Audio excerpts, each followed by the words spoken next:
Namen tega zakona je večplasten.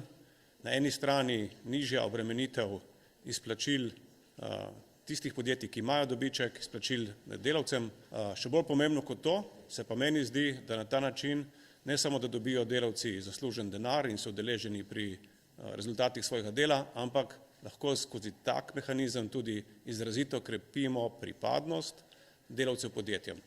S tem zakonom si upam trditi, da ob ostalih dveh zakonih, prvi je zakon o lastniških zadrugah in drugi je tudi zakon o obvezni božičnici, poskušamo zaokrožiti celotno področje, ki se začne pri univerzalnih pravicah, kot je božičnica, potem pa gre preko lastniških primerov in pa udeležbe na dobičku. Jaz verjamem, da s tem, ko se bo res delavce in vodstvene kadre zbližalo pri doseganju skupnih ciljev, bo lahko tudi podjetja potem ustvarjala še boljše rezultate in nenazadnje, kot smo se danes prepričali v Zasavju, tudi vračala več v lokalno okolje.